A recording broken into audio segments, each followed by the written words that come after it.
परम सन्मानयोग गुरु रूप गुरु खालसा साध संगत जी, वाहिगुरु जी का खालसा वाहिगुरु जी की फतेह।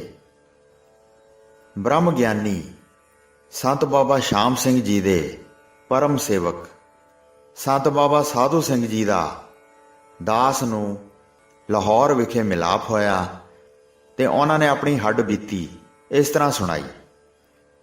ਮਹਾਪੁਰਸ਼ ਸੰਤ ਬਾਬਾ ਸ਼ਾਮ ਸਿੰਘ ਜੀ ਨੇ ਇੱਕ ਦਿਨ ਉਹਨਾਂ ਨੂੰ ਕਿਹਾ ਕਿ ਤੁਸੀਂ ਧਰਮਸ਼ਾਲਾ ਦੇ ਸਾਰੇ ਮੁੱਗ ਖੋਲ੍ਹ ਦਿਓ।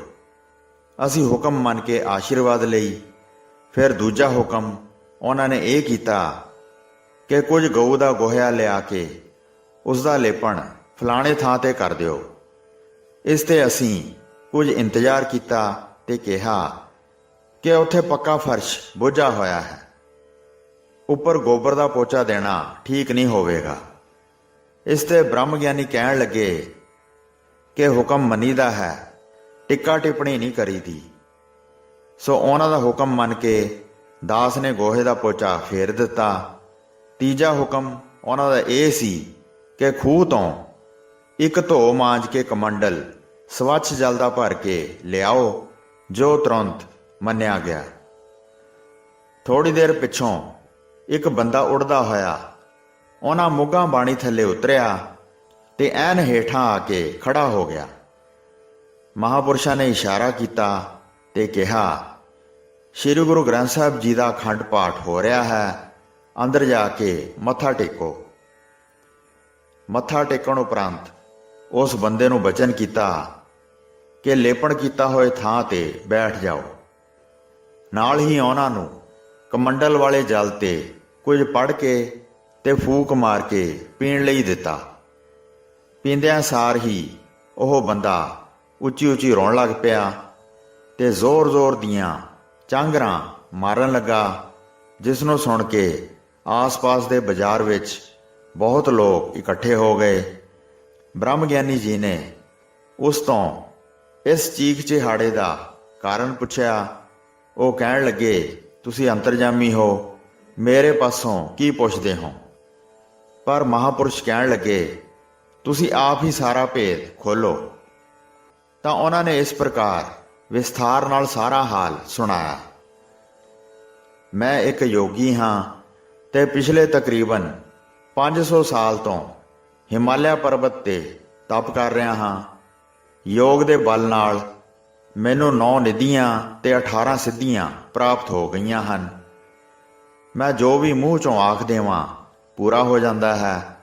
ਮੈਂ ਲੋਹੇ ਨੂੰ ਹੱਥ ਲਾ ਦੇਵਾਂ ਤਾਂ ਉਹ ਸੋਨਾ ਬਣ ਜਾਂਦਾ ਹੈ।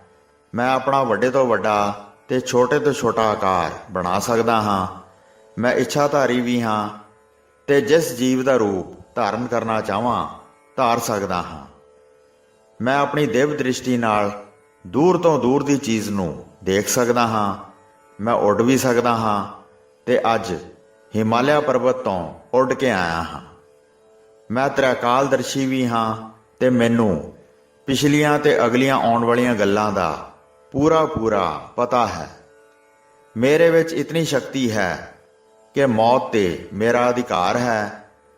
ਅੰਨੀ ਸ਼ਕਤੀ ਹੋਣ ਦੇ ਬਾਵਜੂਦ ਵੀ ਮੇਰਾ ਮਨ ਹੰਕਾਰ ਦੇ ਨਾਲ ਅਸ਼ਾਂਤ ਹੈ ਤੇ ਇਸ ਅੰਦਰ ਕਦੀ ਵੀ ਵਿਗਾਸ ਜਾਂ ਖੇੜਾ ਨਹੀਂ ਆਇਆ। ਇਹ ਹਰ ਵਕਤ ਸੜਦਾ ਬਲਦਾ ਰਹਿੰਦਾ ਹੈ। ਮੈਂ ਇਸ ਮਨ ਤੋਂ ਬਹੁਤ ਹੀ ਦੁਖੀ ਸਾਂ। ਕੱਲ੍ਹ ਬੈਠਿਆਂ ਮੇਰੇ ਮਨ ਵਿੱਚ ਫੁਰਨਾ ਫੁਰਿਆ ਕਿ ਮੇਰੇ ਤ੍ਰਿਕਾਲਦਰਸ਼ੀ ਹੋਣ 'ਤੇ ਲਾਨਤ ਹੈ। ਜੇਕਰ ਤੂੰ ਇਹ ਨਹੀਂ ਲੱਭ ਸਕਦਾ ਕਿ ਤੈਨੂੰ ਸ਼ਾਂਤੀ ਪ੍ਰਦਾਨ ਕਰਨ ਵਾਲਾ ਇਸ ਸੰਸਾਰ ਵਿੱਚ ਕੌਣ ਹੈ।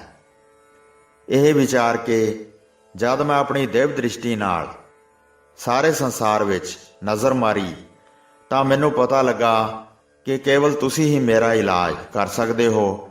ਮੈਂ ਇਹ ਸੋਚ ਕੇ ਅੱਜ ਸਵੇਰੇ ਉੱਥੋਂ ਚੱਲਿਆ ਸਾਂ ਕਿ ਤੁਸਾਂ ਦਾ ਪਿਸ਼ਾਬ ਪੀਵਾਂ, ਜਿਸ ਨਾਲ ਮੇਰੀ ਜਲਨ ਬੁੱਝ ਜਾਵੇਗੀ। ਪਰ ਤੁਸੀਂ ਐਨੇ ਪਰਉਪਕਾਰੀ ਹੋ ਕਿ ਪਿਸ਼ਾਬ ਦੀ ਬਜਾਏ ਇਸ ਕਮੰਡਲ 'ਚੋਂ ਜਲ ਪਿਲਾ ਕੇ ਉਹ ਆਨੰਦ ਤੇ ਮਸਤੀ ਬਖਸ਼ ਦਿੱਤੀ ਹੈ ਜੋ ਮੈਂ ਸੈਂਕੜੇ ਸਾਲਾਂ ਦੀ ਤਪੱਸਿਆ ਨਾਲ ਵੀ ਪ੍ਰਾਪਤ ਨਹੀਂ ਕਰ ਸਕਿਆ ਹਾਂ। ਇਹ ਮੇਰਾ ਰੋਣਾ ਮੇਰੀ ਅੰਦਰਲੀ ਤ੍ਰਿਪਤੀ ਤੇ ਸ਼ਾਂਤੀ ਦਾ ਚਿੰਨ੍ਹ ਹੈ।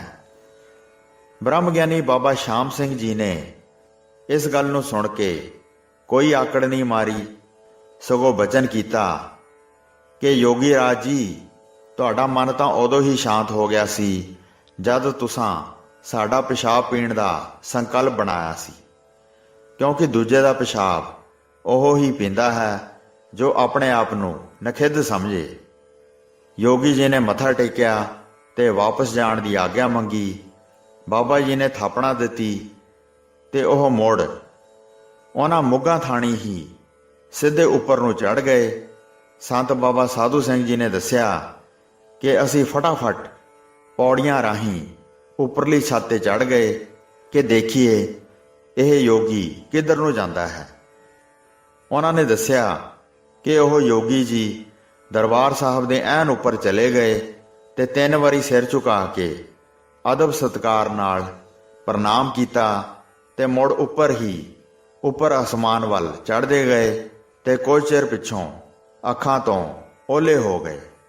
ਇਸੇ ਤਰ੍ਹਾਂ ਭਾਈ ਵੀਰ ਸਿੰਘ ਜੀ ਦੇ ਪਾਸ ਇੱਕ ਯੋਗੀ ਆਇਆ ਜਿਸ ਨੇ ਆਪਣੇ ਯੋਗਿਕ ਬਲ ਨਾਲ ਮੌਤ ਤੇ ਅਧਿਕਾਰ ਪਾ ਲਿਆ ਸੀ। ਕਹਿਣ ਲੱਗਾ, ਮੈਂ ਸੁਣਿਆ ਹੈ ਤੁਸੀਂ ਬੜੀ ਭਗਤੀ ਕਰਦੇ ਹੋ, ਕੀ ਤੁਹਾਡੇ ਪਾਸ ਮੌਤ ਆਵੇ ਤੁਸੀਂ ਕਹਿ ਸਕਦੇ ਹੋ ਮੈਂ ਨਹੀਂ ਜਾਣਾ। ਉਹ ਹੱਸ ਕੇ ਕਹਿਣ ਲੱਗੇ ਕਿ ਮੇਰੇ ਤੁਹਾਡੇ ਦ੍ਰਿਸ਼ਟੀਕੋਣ ਵਿੱਚ ਬੜਾ ਫਰਕ ਹੈ। ਯੋਗੀ ਨੇ ਕਿਹਾ, ਉਹ ਕਿਸ ਤਰ੍ਹਾਂ? ਭਾਈ ਸਾਹਿਬ ਨੇ ਕਿਹਾ, ਮੇਰੇ ਪਾਸ ਜਦ ਮੌਤ ਆਵੇਗੀ ਮੈਂ ਉਸ ਨੂੰ ਪੁੱਛਾਂਗਾ ਤੈਨੂੰ ਕਿਸ ਨੇ ਭੇਜਿਆ ਹੈ। ਜੇ ਉਸ ਨੇ ਕਿਹਾ ਮੈਂ ਆਪਣੇ ਆਪ ਆਈ ਹਾਂ ਤਾਂ ਮੈਂ ਵੀ ਤੁਹਾਡੇ ਵਾਂਗ ਉਸ ਦੇ ਮੂੰਹ ਤੇ ਚਪੇੜ ਮਾਰਾਂਗਾ। ਪਰ ਜੇ ਉਸ ਨੇ ਕਿਹਾ ਮੈਨੂੰ ਗੁਰੂ ਨਾਨਕ ਦੇਵ ਜੀ ਨੇ ਘੱਲਿਆ ਹੈ ਤਾਂ ਮੈਂ ਖੜਾ ਖਲੋਤਾ ਹੀ ਉਸ ਨਾਲ ਤੁਰ ਪਵਾਂਗਾ। ਕਬੀਰ ਸਾਹਿਬ ਜੀ ਕਹਿੰਦੇ ਹਨ, ਕਬੀਰ ਸੰਤ ਮੂਏ ਕਿਆ ਰੋਈਐ, ਜੋ ਆਪਣੇ ਗ੍ਰਹਿ ਜਾਏ, ਰੋਵੋ ਸਾਕਤ ਬਾਪਰੇ, ਜੋ ਹਾਟਾ ਹਾਟ ਵਿਕਾਏ। ਸੋ ਸੰਤ ਮਰਦੇ ਨਹੀਂ ਹਨ, ਸਗੋਂ ਆਪਣੇ ਘਰ ਜਾਂਦੇ ਹਨ। ਉਹਨਾਂ ਨੂੰ ਪ੍ਰਭੂ ਸਤਿਕਾਰਦਾ ਹੈ। ਧਰਮਰਾਜ ਵੀ ਮੱਥਾ ਟੇਕਦਾ ਹੈ ਅਤੇ ਕਹਿੰਦਾ ਹੈ, ਨਾਮ ਧਿਆਇਣ ਸਾਜਨਾ, ਜਨਮ ਪਦਾਰਥ ਜੀਤ, ਨਾਨਕ ਧਰਮ ਐਸੇ ਚਵੈ, ਕੀਤੋ ਭਵਨ ਪੁਨੀਤ। ਜਿਵੇਂ ਕੋਈ ਡਾਕਟਰ ਜੇਲ੍ਹ ਦੇ ਵਿੱਚ ਮਰੀਜ਼ਾਂ ਦਾ ਇਲਾਜ ਕਰਨ ਦੇ ਵਾਸਤੇ ਜਾਂਦਾ ਹੈ, ਉਹ ਜੇਲ੍ਹ ਦੇ ਉਸੇ ਗੇਟ ਥਾਣੀ ਅੰਦਰ ਵੜਦਾ ਹੈ ਅਤੇ ਉਸੇ ਗੇਟ ਥਾਣੀ ਬਾਹਰ ਨਿਕਲਦਾ ਹੈ ਜਿੱਥੋਂ ਕਿ ਜੇਲ੍ਹ ਦੇ ਕੈਦੀ ਆਉਂਦੇ ਜਾਂਦੇ ਹਨ, ਪਰ ਉਸ ਦਾ ਜੇਲ੍ਹ 'ਚ ਆਉਣਾ ਕੈਦੀਆਂ ਤੋਂ ਵੱਖਰਾ ਹੈ। ਜਨਮ ਮਰਨ ਦੋਹੂ ਮੈਂ ਨਾਹੀ, ਜਨ ਪਰਉਪਕਾਰੀ ਆਏ, ਜੀ ਦਾਨ ਦੇ ਭਗਤੀ ਲਾਇਨ, ਹਰ ਸਿਉ ਲੈਨ ਮਿਲਾਏ। ਨਾ ਓਏ ਜਨਮੈ ਨਾ ਮਰੈ, ਨਾ ਓਏ ਦੁਖ ਸਹਨ, ਗੁਰ ਰਾਖੇ ਸੋ ਉਬਰੇ, ਹਰ ਸਿਉ ਕੇਲ ਕਰਨ। ਸੋ ਉਹਨਾਂ ਲਈ ਜੰਮਣ ਮਰਨਾ ਇੱਕ ਖੇਡ ਹੈ, ਪਾਪ ਪੁੰਨ ਉਹਨਾਂ ਲਈ ਅਖੌਤੀ ਚੀਜ਼ਾਂ ਹਨ। ਮਨੁੱਖਾ ਜਨਮ ਜੋ ਸਾਨੂੰ ਮਿਲਿਆ ਹੈ, ਗੁਰ ਸੇਵਾ ਤੇ ਭਗਤ ਕਮਾਈ, ਤਬ ਇਹ ਮਾਨਸ ਦੇਹੀ ਪਾਈ। ਇਸ ਦੇਹੀ ਕੋ ਸਿਮਰੈ ਦੇਵ, ਸੋ ਦੇਹੀ ਭਜ ਹਰ ਕੀ ਸੇਵ। ਕਈ ਵੀਰ ਇਸ ਦਾ ਅਰਥ ਗਲਤ ਸਮਝਦੇ ਹਨ। ਉਹਨਾਂ ਦਾ ਖਿਆਲ ਹੈ ਕਿ ਗੁਰੂ ਦੀ ਸੇਵਾ ਅਤੇ ਭਗਤੀ ਕੀਤੀ ਤਦ ਸਾਨੂੰ ਇਹ ਮਨੁੱਖਾ ਜਨਮ ਮਿਲਿਆ ਹੈ। ਉਹ ਭੁੱਲ ਜਾਂਦੇ ਹਨ ਕਿ ਗੁਰੂ ਦੀ ਸੇਵਾ ਤੇ ਭਗਤੀ ਕੇਵਲ ਮਨੁੱਖਾ ਜਨਮ ਵਿੱਚ ਹੀ ਹੋ ਸਕਦੀ ਹੈ। ਸੋ ਇਸ ਦੇ ਸਹੀ ਅਰਥ ਇਹ ਹੀ ਬਣਦੇ ਹਨ ਕਿ ਜੇਕਰ ਗੁਰੂ ਦੀ ਸੇਵਾ ਅਤੇ ਭਗਤੀ ਕੀਤੀ ਜਾਵੇ ਤਦ ਹੀ ਮਨੁੱਖਾ ਜਨਮ ਸਫਲ ਹੁੰਦਾ ਹੈ, ਨਹੀਂ ਤਾਂ ਇਸ ਨਾਲੋਂ ਪਸ਼ੂ ਹੀ ਚੰਗੇ ਹਨ ਜੋ ਘਾਹ ਫੂਸ ਖਾ ਕੇ ਅੰਮ੍ਰਿਤ ਦੁੱਧ ਦਿੰਦੇ ਹਨ। ਪਸ਼ੂ ਮਿਲੇ ਚੰਗਿਆਈਆਂ, ਖੜ ਖਾਵੈ ਅੰਮ੍ਰਿਤ ਦੇਹ, ਨਾਮ ਵੀ ਹੋਣੇ ਆਦਮੀ, ਤ੍ਰਿਗ ਜੀਵਨ ਕਰਮ ਕਰੇ। ਤੇ ਮਨੁੱਖ ਉਸ ਅੰਮ੍ਰਿਤ ਨੂੰ ਪੀ ਕੇ ਵਿਸ਼ਟਾ ਬਣਾ ਦਿੰਦਾ ਹੈ। ਅੰਨ ਦੇਵਤਾ, ਪਾਣੀ ਦੇਵਤਾ, ਬੈਸੰਤਰ ਦੇਵਤਾ ਲੂਣ, ਪੰਜਵਾਂ ਪਾਇਆ ਕਿਰਤ, ਤਾਂ ਹੋਆ ਪਾਕ ਪਵਿੱਤ, ਪਾਪੀ ਸਿਉ ਤਨ ਗੱਡਿਆ, ਥੁੱਕਾਂ ਪਈਆਂ ਤਿੱਤ। ਇਸ ਮਨੁੱਖਾ ਦੇਹੀ ਦੀ ਪ੍ਰਾਪਤੀ ਲਈ ਦੇਵਤੇ ਵੀ ਤਰਸਦੇ ਹਨ, ਕਿਉਂਕਿ ਇੱਕ ਮਨੁੱਖ ਹੀ ਐਸਾ ਹੈ ਜੋ ਭਜਨ ਬੰਦਗੀ ਦੇ ਪ੍ਰਤਾਪ ਨਾਲ ਮੁਕਤੀ ਪ੍ਰਾਪਤ ਕਰ ਸਕਦਾ ਹੈ। ਸੋ ਮੁੱਖ ਪ੍ਰਯੋਜਨ ਇੱਥੇ ਜਨਮ ਲੈਣ ਦਾ ਇਹ ਹੀ ਹੈ ਕਿ ਪਰਮੇਸ਼ਰ ਦਾ ਨਾਮ ਜਪੀਏ, ਜਿਸ ਨਾਲ ਇਹ ਜੀਵ ਆਤਮਾ ਪ੍ਰਭੂ ਵਿੱਚ ਹੀ ਅਭੇਦ ਹੋ ਜਾਵੇ। ਵਾਹਿਗੁਰੂ ਜੀ ਕਾ ਖਾਲਸਾ, ਵਾਹਿਗੁਰੂ ਜੀ ਕੀ ਫਤਿਹ।